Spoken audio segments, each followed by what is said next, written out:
Good morning students. संकरण last class में अपन ने हाइड्रोजन एटम बनाना बताया था। आज का जो टॉपिक रहेगा तेरा संकरण रहेगा। हाँ, ये टॉपिक है बायोलॉजी के बच्चे चाहे तो पढ़ ले चाहे ना पढ़े, ठीक है, लेकिन ये पढ़ लेगा तो उसके लिए ये जरूरी है कि उसका कोई सा भी क्वेश्चन इससे छूटने की प्रोबेबिलिटी 0 हो जाएगी। वैसे अगर ये संकरण वाला टॉपिक बायो वाले बच्चे नहीं करते हैं तो ऐसा मान के चलिए उसका 80% काम हो जाएगा, ठीक है। अब तुम्हारे ऊपर डिपेंड है पढ़ोगे या नहीं पढ़ोगे। मेरा काम है पढ़ाना, इसलिए मैं पढ़ा रहा हूँ, ठीक है। पहली चीज, संकरण की डेफिनेशन क्या होती है।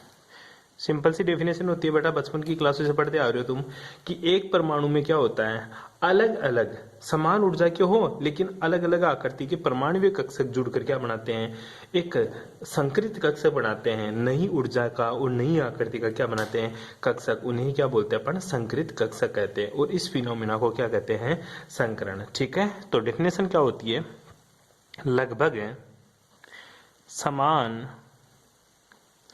आकृति व ऊर्जा के, लगभग समान आकृति व ऊर्जा के परमाणुवीय कक्षक, परमाणुवीय कक्षक लगभग समान आकृति व समान ऊर्जा के परमाणुवीय कक्षक आपस में मिश्रित होकर, क्या होकर बेटा, मिश्रित होकर एकदम समान ऊर्जा के, एकदम समान आकृति व ऊर्जा के नए कक्षकों का निर्माण करती है या निर्माण करते हैं, क्या कहलाते हैं, संकरित कक्षक कहलाते हैं। क्या कहलाएंगे बेटे, संकरित कक्षक कहलाते हैं, ठीक है। और इस अवधारणा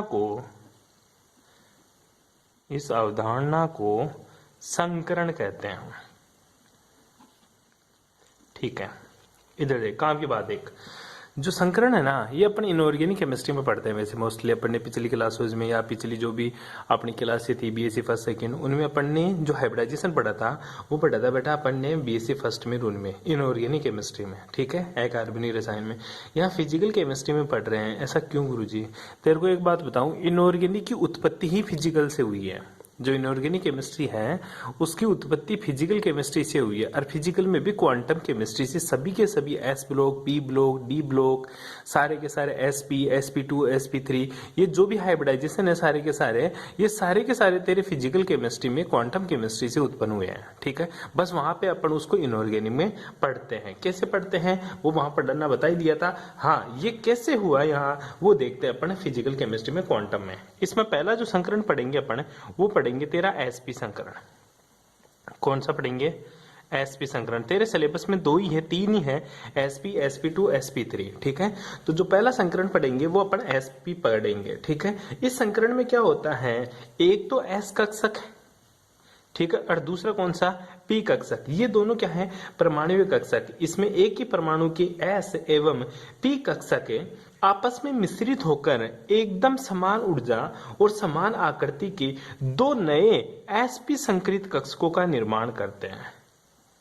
2 नए sp संकरित कक्षकों का निर्माण करते, कितने, 2 नए, एक तो s से और एक p से। ये परमाणुवीय कक्षक है और ये कौन सा है तेरा, संकरित कक्षक होते हैं, ठीक है। जो इनके बीच का जो बंध कोण होता है, बॉन्ड एंगल, ठीक है, वो कितने डिग्री का होता है, इनके बीच का जो बॉन्ड एंगल होता है वो 180 डिग्री का होता है, ठीक है। और इसकी जो ज्यामिति होती है, ठीक है, इसकी जो ज्यामिति होती है वो कैसी होती है गुरुजी, ज्यामिति रेखीय होती है, मतलब लीनियर इसकी क्या होती है, शेप होती है, ठीक है। अब इसमें 2 कक्षक है, एक तो s, दूसरा कौन सा तेरा, px। ये s है और दूसरा कौन सा तेरा, px। इस तरह से 2 कक्षक तेरे बनते हैं, ठीक है। अब ये s के अंदर पॉजिटिव चार्ज, इसमें ये पॉजिटिव, इसमें ये नेगेटिव। ये कौन सी दिशा में है बेटा, ये x दिशा में है। ये कौन सी होती है, y। आई बात समझ में। और इधर कौन सी होती है तेरी, z, ठीक है, ये तेरी जेड डायरेक्शन है, ये वाई डायरेक्शन है, ठीक है, और ये तेरा एक्स एक्स है, तो ये तेरा पी एक्स है। और दो नए संकृत कक्षक किस स्टाइल से बनाएंगे गुरुजी, अगर ये पॉजिटिव है और ये पॉजिटिव है, ठीक है, तो ये दोनों आपस में जुड़कर दो नए हाइब्रिड ऑर्बिटलों का निर्माण करेंगे। कैसे रहेंगे, ये तेरा पॉजिटिव, छोटा सा नेगेटिव, ठीक है, और इसी तरह इधर वाला मेरा पॉजिटिव, ठीक है, और यहाँ पे छोटा सा नेगेटिव। ध्यान देना, ये तेरे हाइब्रिड ऑर्बिटल है, तो इसको परमाणु कक्षक मत देख लेना, ठीक है। ये क्या है तेरे हाइब्रिड ऑर्बिटल, कितने हैं, 2sp हाइब्रिड कक्षक है, ठीक है, 2sp संकरित कक्षक है ये तेरे। बेटी बात समझ में। अब जो 2sp संकरित कक्षक बने ना, इनके तरंगफलन क्वांटम में कैसे दिखाते हैं वो देखिएगा। जो पहला हाइब्रिड ऑर्बिटल था उसका तरंगफलन, ठीक है, उसका तरंगफलन साइन 1 से दिखाया, उसको मैंने माना a1 साइन s। इसी प्रकार b1 साइन px, ठीक है, इसका ये परमाणु कक्षक है। ए और बी क्या है, मिश्रित कोफिशिएंट है, मतलब तेरे मिक्सिंग कोफिशिएंट है, कल बताया था मैंने तेरे को जब हाइड्रोजन एटम पढ़ा था। इसी प्रकार दूसरा तरंगफलन क्या होगा गुरुजी, दूसरा तरंगफलन होगा बेटा A2, वो तेरा साइन एस, प्लस B2 और तेरा साइन px। बैठ रही है बात समझ में। ये दो अपने पास क्या आ गई, तरंगफलन आ गया, पहला संकरित कक्षक का और ये दूसरे संकरित कक्षक के दो तरंगफलन आ गए तेरे पास। अब बात आती है गुरुजी इन तरंगफलनों में A1 B1 C1 A2 B2, ये क्या है तेरे, ये है सारे के सारे तेरे मिश्रित कोफिशिएंट। क्या है बेटा तेरे सारे के सारे क्या है गुरुजी, ये मेरे मिश्रित कोफिशिएंट है, मिश्रित गुणांक है, ठीक है। आई बात समझ में। यहाँ पर क्या है साइन 1 और साइन 2 दो sp संघ, जो साइन 1 है, ठीक है, और जो साइन 2 है, ये दोनों क्या है, ये दोनों तरंगफलन है किसके, दो संकरित कक्षकों के तरंगफलन, दो संकरित कक्षकों के तरंगफलन, ठीक है। कौन से दो संकरित कक्षक, कोष्टक में लिख लेना sp, ठीक है। और तेरा जो A1 A2 B1 और B2, ये क्या है गुरुजी, ये है मेरे मिश्रित गुणांक। क्या है तेरे मिश्रित गुणांक। सिंपल सी बातें कर रहे हैं, पढ़, कोई प्रॉब्लम इस चीज में लिख लेगा एज इट इज जैसा कैसा, ठीक है। अब देख मेरे को चाहिए A1 A2 B1 B2 के मान, बस। क्यों, ये मिश्रित कोफिशिएंट है, अगर मिश्रित कोफिशिएंट की वैल्यू मिल गई मेरे को तो साइन 1 और साइन 2 मेरे दोनों sp संकरित कक्षकों के क्या आ जाएंगे, मान आ जाएंगे, ठीक है। अब मैं मान निकालता हूं A1 A2 के B1 और B2 के, ठीक है। तो पहली कंडीशन लगाता हूं बेटा, ठीक है। पहली कंडीशन है क्वांटम केमिस्ट्री की, ठीक है, वो देखिएगा कौन सी कंडीशन है, ठीक है। यदि अब s कक्षक का जो आवेश घनत्व है, ठीक है, वो दो संकरित कक्षकों के बराबर विभाजित होता है, ठीक है। जो s कक्षक का आवेश घनत्व है, ये पूरा का पूरा चार्ज डेंसिटी है ना s ऑर्बिटल की, ठीक है, ये कितने संकरित कक्षकों में बटेगी गुरुजी, दो में, क्योंकि sp जो संकरित कक्षक है वो कितने हैं, दो है। जितने परमाणु कक्षक होते हैं उतने ही तेरे क्या बनते हैं, संकरित कक्षक। तो ध्यान दीजिएगा बेटा, जो s ऑर्बिटल है, s ऑर्बिटल का जो चार्ज घनत्व है, चार्ज डेंसिटी है, वो किस में डिवाइडेड हो रही है, वो दो हाइब्रिड ऑर्बिटल में डिवाइड हो रही है, ठीक है। तो तू क्या लिखेगा, चूंकि s ऑर्बिटल या s कक्षक का इलेक्ट्रॉन घनत्व है, s कक्षक का इलेक्ट्रॉन घनत्व है, दो संकरित कक्षकों में, इलेक्ट्रॉन घनत्व दो संकरित कक्षकों में समान रूप से विभाजित होता है, तो ठीक है। तो तू क्या लिख सकता है वो देख, इंपॉर्टेंट बात ये है, क्योंकि s ऑर्बिटल है ना, ये क्या होता है, बिल्कुल गोलाकार होता है। तो s कक्षक में जो इलेक्ट्रॉन डेंसिटी होती है ना, ये s कक्षक है, ये बिल्कुल क्या अंडे की शेप का है, बिल्कुल गोल है। तो जो गोलाकार चीज होती है ना बेटा, उसकी जो इलेक्ट्रॉन डेंसिटी होती है ना, वो तीनों अक्षों में, कौन कौन से में, x y और z, तीनों अक्षों में क्या रहती है, समान रूप से वितरित रहती है। इसलिए s कक्षक के दोनों sp संकरित कक्षकों में योगदान क्या होगा, बराबर होगा। जितना s कक्षक है एक ही है, लेकिन संकरित कक्षक कितने हैं 2। अगर यहाँ पे 3 होते ना तो s कक्षक की जो इलेक्ट्रॉन डेंसिटी है ना वो 3 भागों में बढ़ जाती। अगर यहाँ पे 4 sp संकरित कक्षक बनते ना तो s कक्षक की इलेक्ट्रॉन डेंसिटी 4 भागों में बढ़ जाती। ऐसा इसलिए होता है क्योंकि s कक्षक का जो आकार होता है ना वो बिल्कुल गोलाकार होता है, अर्थात जो s कक्षक का जो इलेक्ट्रॉन घनत्व होता है ना वो x y z तीनों अक्षों में क्या होता है, समान रूप से वितरित रहता है। ठीक है, आई बात समझ में। तो अपन लिख सकते हैं, क्या लिख सकते हैं, तो जो a1 का स्क्वायर है ना, ठीक है, a1 का स्क्वायर है ना वो किसके बराबर हो जाएगा गुरुजी, a2 का स्क्वायर, क्योंकि तेरे पास दो ही संकरित कक्षक का, पहला ये दूसरा ये। ठीक है, और इनमें s कक्षों को कौन दिखा रहा है, a1 और a2, तो ये दोनों क्या होंगे, बराबर, क्योंकि जो चार्ज घनत्व है ना वो समान रूप से विभाजित होगा। ठीक है, a1 किसके बराबर है, a2 के। तो क्या मैं ऐसा लिख सकता हूँ क्या, a1 का स्क्वायर प्लस a2 का स्क्वायर किसके बराबर होगा गुरुजी, 1 के बराबर होगा। किसके बराबर होगा, 1 के बराबर होगा। a1 का स्क्वायर प्लस a2 का स्क्वायर किसके बराबर होगा, 1 के। ठीक है, और बाद में मैं लिख सकता हूँ चूंकि a1 किसके बराबर है, a1 का स्क्वायर किसके बराबर है, a2 के स्क्वायर बराबर, तो मैं इसको क्या लिख सकता हूं, a1 का स्क्वायर बराबर है a2 के स्क्वायर बराबर हो जाएगा 1/2। क्यों, टोटल अगर 1 है तो ये आधा होगा, ये आधा होगा, तभी तो मान 1 आया होगा। ठीक है, थोड़ा सा मैथमेटिक्स वाला दिमाग लगा। a1 का स्क्वायर बराबर a2 का स्क्वायर है क्योंकि समान रूप से विभाजित होता है। अब a1 का स्क्वायर प्लस a2 का स्क्वायर किसके बराबर होगा, 1। एक क्या तेरा 100%, इन दोनों का एडिशन क्या होगा 100%। आई बात समझ में। तो a1 स्क्वायर a2 स्क्वायर किसके बराबर है, तो ये 1/2। तो मेरा a1 है बराबर कितना, a2 बराबर कितना, 1/√2। ठीक है, आई बात समझ में। तो तेरा a1 का मान भी आ गया, a2 का मान भी आ गया, दोनों का मान कितना आ गया गुरुजी, 1/√2। a1 का मान आ गया तेरा, a2 का मान आ गया, बचा कौन, b1 और b2। बच कौन रहा है तेरा, b1 और b2। अब गुरुजी मेरे को b1 और b2 के मान लेके आने हैं, वो कैसे लेके आते हैं, कंडीशन फर्स्ट लग गई यहाँ पे। अब देख मैं कंडीशन दूसरी लगाता हूँ। ठीक है, यहाँ पे जो कंडीशन दूसरी लगा रहा हूं वो सोच एक बार के लिए, अच्छी कंडीशन है दूसरी। क्या कंडीशन है बताइएगा एक बार। ठीक है, जो साइवन है ना, साइवन एक पर सामान्यकृत, साइवन एक पर सामान्यकृत तरंग फलन है। क्या है, तरंग फलन है।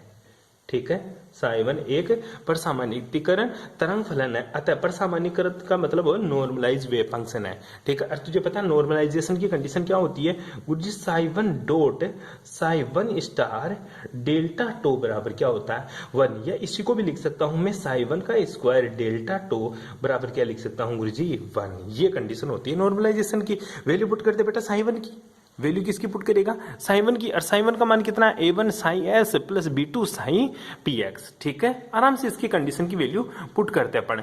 ठीक है, इसका मान पुट करेंगे तो गुरुजी मेरा जो आंसर आता है वो क्या आता है, देख साइवन की वैल्यू पुट करते हैं कि साइवन की वैल्यू क्या है, a1 sine s plus b1 Sai px। तो स्क्वायर करना है, साइवन का स्क्वायर करना तो पूरे का स्क्वायर होगा। साइवन का स्क्वायर का मतलब ये है गुरुजी, a1 sine s plus b1 sine px, ठीक है, का स्क्वायर। यही तो हुआ, इसका मतलब यही तो मानता तू कि गुरुजी सभी का स्क्वायर करेंगे तो इसका मतलब ये है का इसका स्क्वायर होना है। ठीक है, और तुझे पता है इसका स्क्वायर होता है तब क्या होता है, a प्लस बी का होल स्क्वायर किसके बराबर होता है, a square plus b square plus 2ab। अब जैसे मैं यहाँ पे वैल्यू पुट करता हूँ तो बेटा जी देखिएगा आंसर क्या आता है मेरा।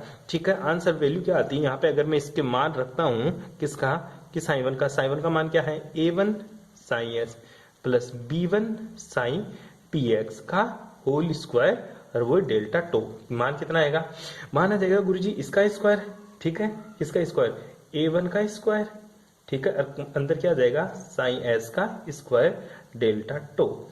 ठीक है, प्लस b1 का स्क्वायर बाहर आ जाएगा कोफिशिएंट तो, और साइन px डेल्टा टो स्क्वायर। ठीक है, प्लस कितना जाएगा, 2a1 2a1 b1, और कोष्टक में क्या आ जाएगा, sine s dot sine px delta टो आ गई। और ये मान किसके बराबर है गुरुजी, 1 के बराबर है। ठीक है, वैल्यू तो पुट किया मैंने। ठीक है, आई बात समझ में, वैल्यू ही तो पुट किया मैंने इसकी जगह। ये किसका मान किसके बराबर है, 1 के बराबर होता है। जैसे ही वैल्यू पुट किया तूने तो ध्यान देना ये दोनों क्या है, परमाणु कक्षक क्या होते हैं, चूंकि परमाणवीय कक्षक है, परमाणवीय कक्षक है ऑर्थोगोनल होते हैं। ऑर्थोगोनल को हिंदी में बोलते हैं, हिंदी में बोलते हैं लांबिक। चूंकि परमाणु कक्षक क्या होते हैं, लांबिक होते हैं, ठीक है। चूंकि परमाणु कक्षक क्या होते हैं, लांबिक होते हैं। लांबिक मतलब ऑर्थोगोनल होते हैं। कौन सी कंडीशन लगा दी बेटा मैंने, ऑर्थोगोनल होते हैं। चूंकि परमाणु कक्षक क्या होते हैं, ऑर्थोगोनल होते हैं। ऑर्थो कंडीशन ऑर्थो होने की कंडीशन, ऑर्थोगोनल होने की कंडीशन है a1 dot b1 equals to क्या होता है मेरा 0। इसकी वैल्यू 0 है और इन सब का मान क्या हो जाएगा, 1 हो जाएगा। तो तेरी इक्वेशन बन जाएगी a1 का स्क्वायर प्लस b1 का स्क्वायर बराबर हो जाएगा तेरा 1 है, ठीक है। परमाणु कक्षक क्या होते हैं, लांबिक होते हैं, ऑर्थोगोनल होते हैं। अतः a1 dot b1 equals to 0। तो a1 का स्क्वायर प्लस b1 का स्क्वायर किसके बराबर हो जाएगा बेटा, 1 के बराबर हो जाएगा। और तुझे पता है a1 का मान कहाँ दे रखा है, ये यहाँ पे, ठीक है। a1 की वैल्यू दे रखी है यहाँ से। अगर a1 की वैल्यू मैं यहाँ पुट करता हूँ तो मेरा आंसर क्या आता है, a1 की वैल्यू 1/√2 है, ठीक है। तो 1/√2 का होल स्क्वायर प्लस b1 का स्क्वायर किसके बराबर आ गया, 1 के। तो b1 का स्क्वायर किसके बराबर आ जाएगा बेटा, b1 का स्क्वायर हो जाएगा 1 माइनस 1/√2। √2 का स्क्वायर होगा तो 2 हो जाएगा, यहाँ पे 2 बच जाएगा। किसके बराबर हो जाएगा, किसके बराबर हो जाएगा गुरुजी, 1/2 के बराबर हो जाएगा, ठीक है। तो बता b1 की वैल्यू कितनी आ जाएगी, 1/√2 आ जाएगी।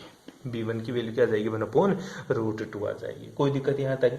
अब तेरे पास a1 की वैल्यू आ गई, a1 की वैल्यू आ गई, a2 की वैल्यू आ गई, a2 की वैल्यू आ गई, b1 की आ गई। बच कौन रहा है तेरा, b2 बच रहा है। कौन बच रहा है बेटा, b2 बच रहा। अब b2 की वैल्यू कैसे निकालते हैं वो देख, ठीक है। चूंकि तीसरी कंडीशन लगा दे, ठीक है। तीसरी कंडीशन क्या लगेगी, ये 3-4 कंडीशन याद रखनी है। चूंकि psi1 तथा psi2 क्या है, लांबिक है। क्या है बेटा, लांबिक है। लांबिक मतलब ऑर्थोगोनल है। अतः क्या लिखेगा तू, अतः a1 dot a2 plus b1 dot b2 बराबर किसके, 0 के।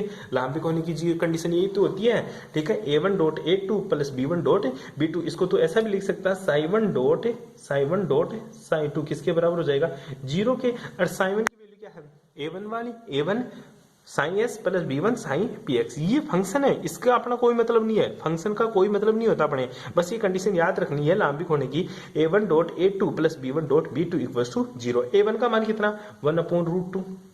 b1 a2 का मान कितना, 1/√2। और b1 का भी मान कितना गुरुजी, 1/√2। तो बता b2 का मान कितना आ जाएगा, वो मैं निकालूंगा बराबर 0, ठीक है। इन दोनों की वैल्यू करेंगे तो 1/2 प्लस 1/√2, ठीक है, डॉट b2। आई बात समझ में, अरे सिंपल सी बातें हैं। तो बता b2 का मान कितना जाएगा, 1/2 इधर जाएगा तो किसका बचेगा, माइनस का, ठीक है। और 1/√2 से गुणा करेंगे तो क्या हो जाएगा, माइनस का 1/2 और √2। जब इसको मल्टीप्लाई करते हैं तो निकालते हैं तो माइनस का 1/√2 बचता है। तो b2 का मान कितना आ गया, माइनस का 1/√2। b1 का मान कितना, 1/√2। a1 और a2 का मान क्या, 1/√2, ठीक है। तो इक्वेशन नंबर 1 तथा 2 में a1 a2 b1 b2 का मान रखने पर क्या लिखेगा तू, क्या लिखिएगा रे, इक्वेशन नंबर 1 में a1 a2 b1 तथा b2 का मान रखने पर, ठीक है, रखने पर a1 का मान कितना है तेरा, 1/2√2। b1 का मान कितना, a2 का मान कितना, 1/√2। b1 का मान कितना, 1/√2। और b2 का मान कितना, माइनस का 1/√2। बस इतना सा ध्यान रखना है। तो तेरी psi1 की मान क्या आएगी, psi1 का मतलब पहला तरंग फलन क्या आएगा, हाइब्रिडाइजेशन मतलब संकृत कक्षक का, पहले संकृत कक्षक का तरंग फलन क्या आएगा, psi1 equals to 1/√2 sign S, ठीक है, प्लस 1/√2 साइन px।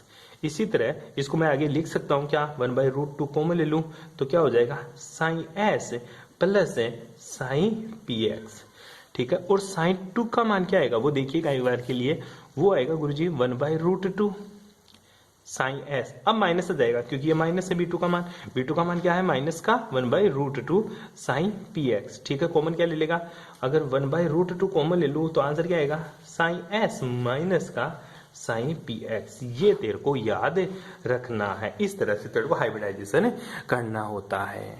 कर लेगा। सिंपल सी बातें बताइए मैंने तेरे को अभी तक, और कुछ भी नहीं बताया। अब चलते अपन दूसरा कौन सा हाइब्रिडाइजेशन है तेरा, sp2 हाइब्रिडाइजेशन। ठीक है, कौन सा है दूसरा, sp2 संकरित, sp2 संकरण। ठीक है, सिंपल सिंपल सी है, डेरिवेशन कर लेना। ठीक है, अब sp2 में क्या होता है गुरुजी, sp2 में एक तो s, एक px और दूसरा कौन सा py, ये परमाणु कक्षक मिलकर क्या करते हैं गुरुजी, sp2 संकृत, sp2 संकृत कक्षक का निर्माण करते। कितने sp2, 3, क्योंकि जितने परमाणु कक्षक है ना उतने ही संकृत कक्षकों का निर्माण होता है। ठीक है, आई बात समझ में, 3 sp2 संकृत कक्षकों, sp3 संकृत, sp2 संकृत कक्षकों का निर्माण करते हैं, जिनके मध्य का बंध कोण कितना होता है गुरुजी, इनके मध्य का जो बंध कोण होता है ना वो 120 डिग्री होता है। कितना होता है, 120 डिग्री। एक तो s नॉन डायरेक्शनल, ठीक है, एक तेरा px, ये ले px पॉजिटिव नेगेटिव, और दूसरा कौन सा तेरा गुरुजी py ले लूं मैं। ठीक है, ये ले px है, ठीक है, ये x दिशा है, ये मेरा कौन सा है y दिशा, ये ले y, py ले ले। ठीक है, ये x है और ये कौन सी दिशा है, y दिशा।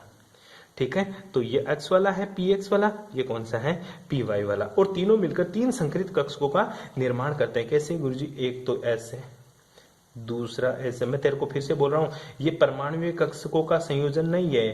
परमाणु कक्षकों से किसका निर्माण हो रहा है, अणु कक्षकों का निर्माण नहीं हो रहा, ध्यान दीजिएगा इस बात में। ठीक है, ये किसके संकृत कक्षक बन रहे, 1, 2 और 3, 3 नए संकृत कक्षकों का निर्माण हो रहा है, यहाँ पे हो रहा तेरे। ठीक है, दिख गया तेरे को 3 नए संकृत कक्षक है, और इसकी जो आकृति बनती है ना, वो आकृति कैसे बनती है, बिल्कुल सिंपल सी बनती है गुरुजी, इस तरफ से। ठीक है, इस स्टाइल से इसकी आकृति बनती है, पॉजिटिव, ये पॉजिटिव, ये पॉजिटिव, नेगेटिव, नेगेटिव, नेगेटिव, और इनके बीच का बंध कोण कितने डिग्री का, 120 डिग्री का। कितने डिग्री का, 120 डिग्री का बनता है। ठीक है, एग्जाम्पल कौन कौन से हो सकते हैं, जैसे तेरा BF3 हुआ, ठीक है, जैसे तेरा BCl3 हुआ, ये सारे के सारे क्या है, संकरित कक्षक है। क्या है, संकरित कक्षक है, बैठा चीज है। अब देख, अब 3 नए संकरित कक्षक है, तो बता इनके तरंग फलन भी कितने होंगे, 3 ही होंगे। अरे जितने संकरित कक्षक होते हैं गुरुजी उतने तो क्या होते मेरे तरंग फलन होते हैं। ठीक है, तो अब लगाना शुरू कर दे स्टार्ट से। ठीक है, 3 संकरित कक्षकों के लिए तरंग फलन, 3 संकरित कक्षकों के लिए तरंग फलन याद कर लेना भाई। तो इसको पहला कौन सा तरंग फलन होगा गुरुजी, साइन 1, और साइन 1 का मान बस अब 3 तक करना अपन को। ठीक है, A1 sine S plus B1 sine PX plus C1 sine PY। ठीक है, इसी तरह साइन सेकंड की बात करूं, A2 sine S plus B2 sine PX plus C2 sine PY। ठीक है, प्लस साइन 3 क्या, A3 sine PS sine X, B3 sine PY x ray. ठीक है, C3 साइन PY। 3 नए संकरित कक्षक आ गए, 1, 2, 3। ठीक है, जहां पर तेरे को पता ही है क्या है, A1 A2 B1 sorry A1 A2 A3 B1 B2 B3 C1 C2 C3 क्या है, मिश्रित गुणांक।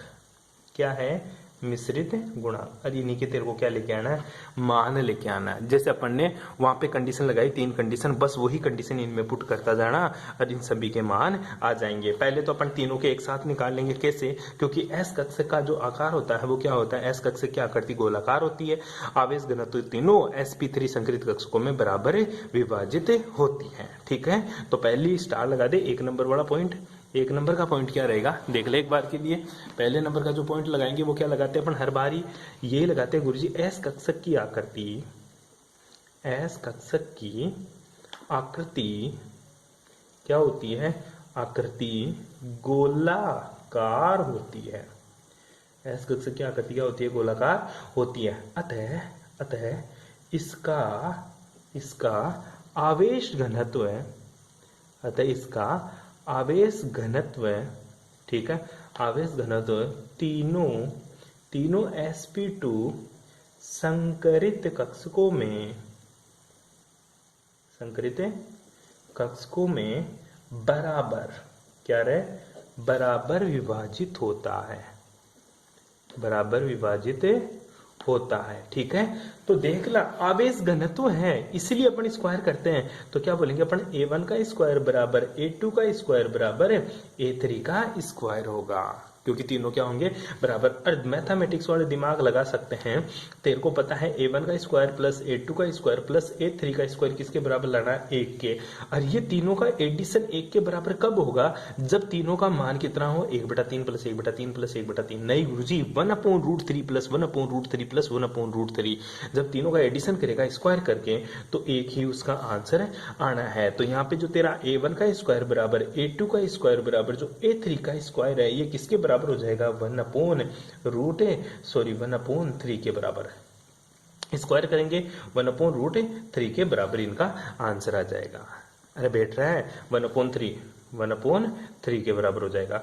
तो a1 बराबर a2 बराबर a3 किसके बराबर हो जाएगा 1/3 के। बैठ गई बात चीज समझ में। वहां पे क्या लिखा था तूने, वहां पे गुरुजी मैंने क्या लिखा था 1/2 सिंपल सी बात थी। यहाँ पे तेरे को क्या करना है गुरुजी, यहाँ पे मेरे को क्या करना 1/√3 करना है। क्या लिखूंगा 1/√3। कोई दिक्कत रहे यहाँ तक है, अरे कर लेगा, सिंपल सिंपल सी बातें बता रहा हूँ तेरे को मैं। किसके बराबर हो जाएगा 1/√3 के बराबर हो जाएगा। तो a1 का मान आ गया, a2 का मान आ गया, a3 का मान हो गया, इनका तो कारनामा हो गया। अब बच कौन से रहे b1 b2 b3 c1 c2 c3। आई बात समझ में, ये चीजें बच रही है। ठीक है, उसके बाद में तू दूसरी कंडीशन क्या लगाएगा वो देख ले। थोड़ा सा यहाँ पे जो दूसरी कंडीशन अपन बदल रहे हैं, हेर फेर कर रहे हैं, वो कंडीशन ये है कि जो मेरा साइवन है ना, साइवन ये क्या है एक्स साइवन है, एक्स एक्स साइवन एक्स एक्स में अतिव्यापन के फलस्वरूप बनता है, अतिव्यापन के फलस्वरूप बनता है। ठीक है, साइवन केवल एक्स एक्स की तरफ होता है। ठीक है, साइवन वाला जो पहला वेव फंक्शन है ये केवल एक्स एक्स दिशा को दिखाता है कि एक्स दिशा की वजह से मेरा क्या बनता है, एक संकृत कक्ष का निर्माण होता है। तो साइवन केवल एक्स एक्स में अतिव्यापन के फलस्वरूप बनता है। तो कक्षक पी वाई का योगदान क्या होगा, तो कक्षक पी वाई का योगदान शून्य होगा। क्या होगा तेरा, शून्य होगा। बस ये याद रखना तू। ठीक है, मतलब वाई दिशा में कोई अतिव्यापन नहीं होगा। अगर साइवन एक्स दिशा में अतिव्यापन के फलस्वरूप बनता है तो कक्षक पी वाई का योगदान शून्य होगा। अर्थात वाई दिशा में कोई अतिव्यापन नहीं होगा, कोई अतिव्यापन नहीं होगा। बैठ रही है बात समझ में। तो वाई दिशा में कोई अतिव्यापन नहीं होगा। अब देख अतिव्यापन नहीं होगा तो C1 का मान कितना जाएगा 0। वाई दिशा तो यही है। ठीक है, अगर इस दिशा में अतिव्यापन नहीं होगा तो ये पद ही खत्म हो जाएगा गुरुजी। ये पद कब खत्म होगा, जब C1 का मान क्या हो जाएगा मेरा 0, तभी तो ये वैल्यू क्या हो जाएगी 0। तो तेरा C1 क्या हो जाएगा 0 हो जाएगा। बस ये कंडीशन, तेरे पास 4 वैल्यू आ गई A1 A2 A3 और C1 बराबर 0। अब बच रही है तेरी B1 वाली लाइन और C2 और C3 के मान। तो देखिएगा अपन बात करते हैं, अब तीसरी कंडीशन लगाते हैं। तीसरी कंडीशन ये लगा रहा हूं कि साइवन का पर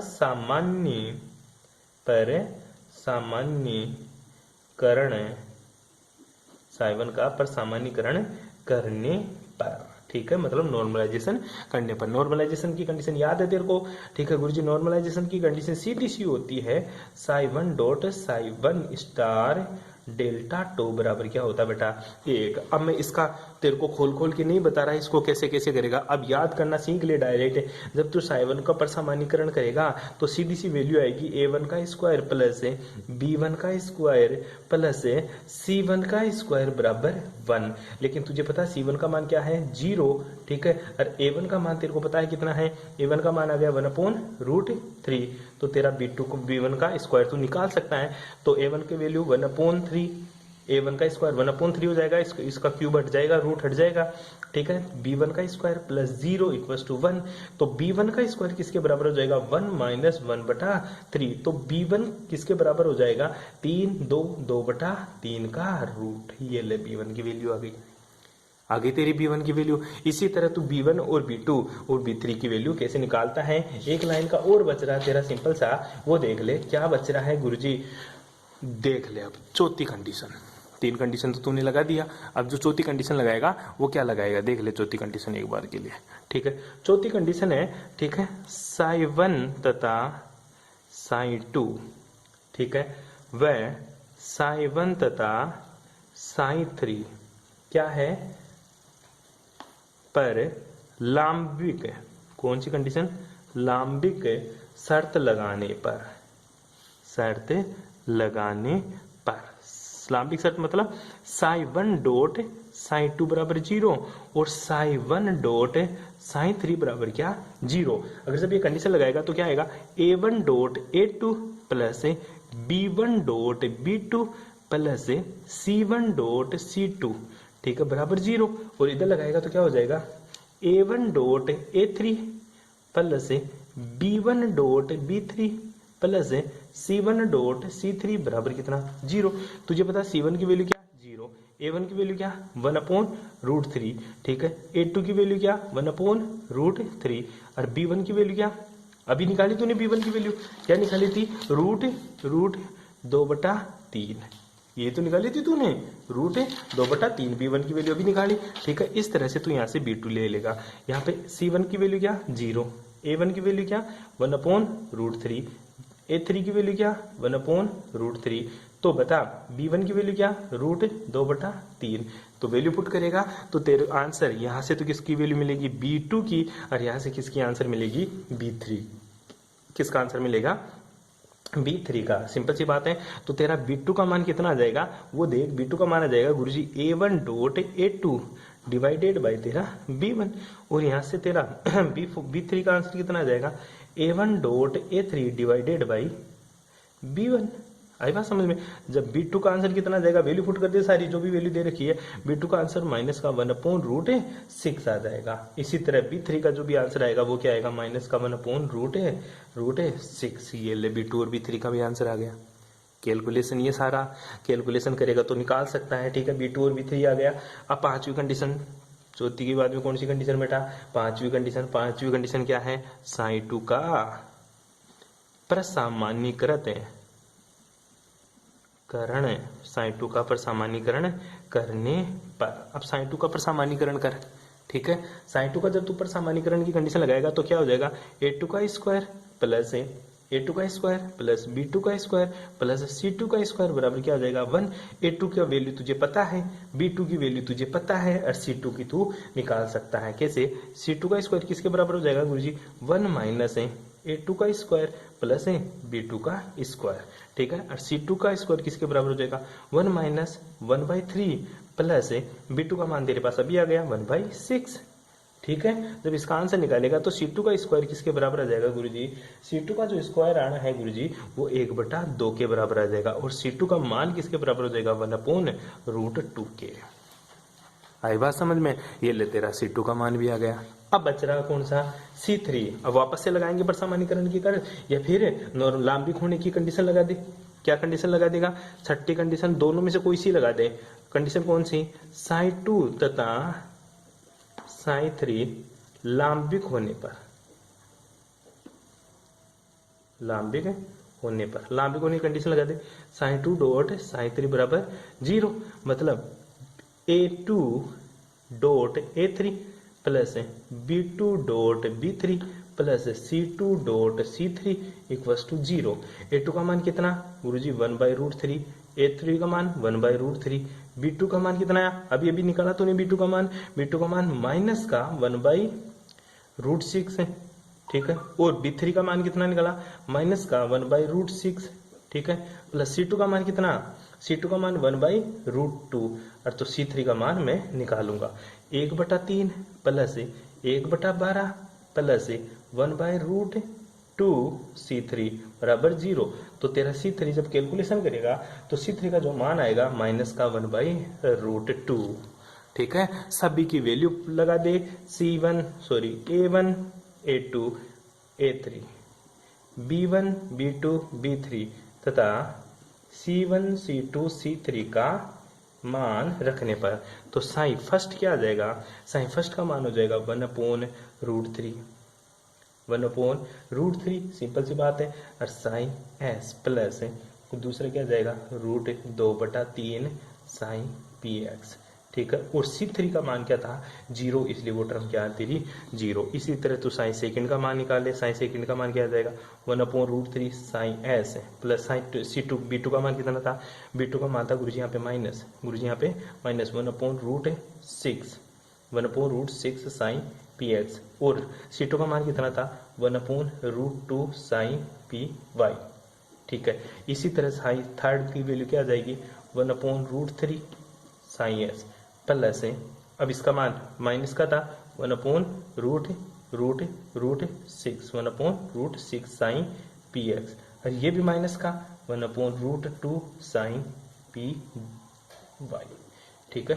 इस तरह से ये वेव फंक्शन आपको निकालना आना चाहिए। आगे की बातें करेंगे अपन नेक्स्ट क्लास में। Thanks for cooperation.